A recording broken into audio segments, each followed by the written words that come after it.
Yo, welcome back. Dito po si Denrica, Doy TV Sports. No? Well, ang ating pag-uusapan ay nandyan na po.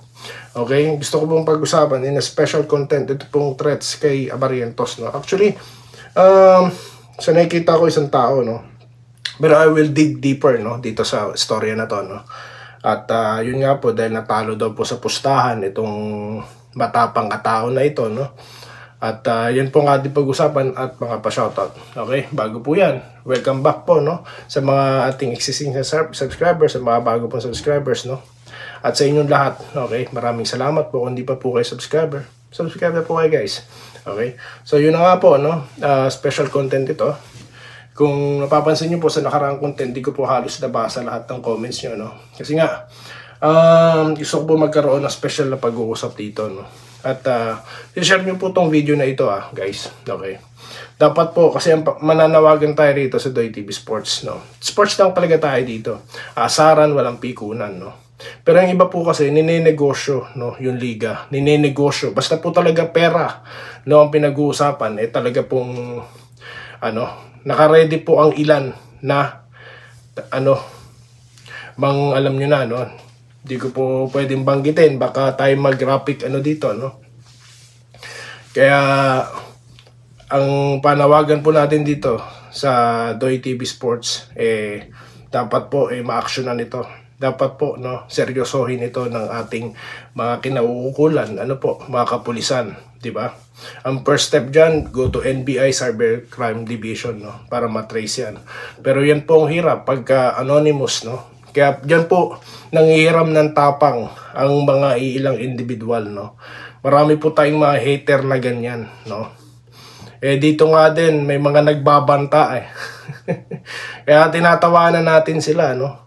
Kasi dyan lang naman sila magagaling. Yun na nga lang po kasi, sa katulad po ni Abarrientos at kanyang partner, sila po prominent social media personalities. Diba? Nakikita nyo naman po kung gaano karaming milyong mga fans ang nanonood sa mga yan.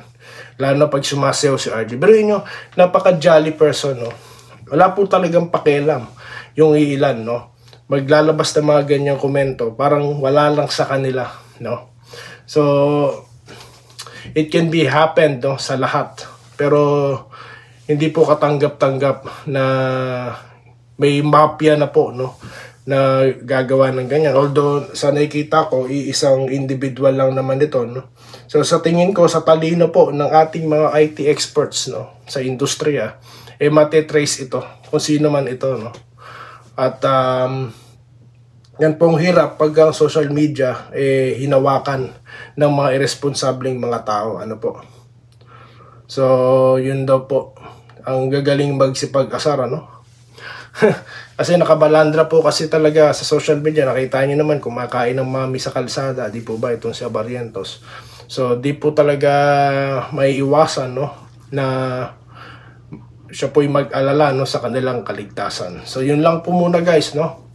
Again, yun po ang sinasabi ko, mga panawagan natin dito, no, na isama rin ang sports sa mga hearing, di po ba? Kasi nga po, bukod po sa mga fake news na yan, may mga ganyang elemento rin po, no, na dapat talagang nababantayan, no, yung mga players natin. Hindi lang mga players natin, of course, yung iba pa pong mga personalidad, no, na talagang tayo dito, sports lang, no, walang pikunan, di ba? Mang-asaran kayo, pikunan. Pero kapag negosyo at pera na po pinag-uusapan, yan po mahirap, no? Yan po mahirap dyan sa bansa natin, di po ba? Kaya yun po, pa-share po ng video na ito para sa awareness, no? At di baling matalo, okay lang matalo, pero mapagbantaan ka pa. Mahirap po yung nasa ganyang sitwasyon. Kaya maganda po na indilabas yan ni RJ Abarrientos. So yun lang po muna, guys, ang ating napag-usapan. Shoutout po, no, sa next content dito lamang sa Denrica at Doy TV Sports Bully. Maraming salamat po sa inyong panonood. Salamat po sa panonood. Subscribe na para sa mga susunod na basketball at boxing videos.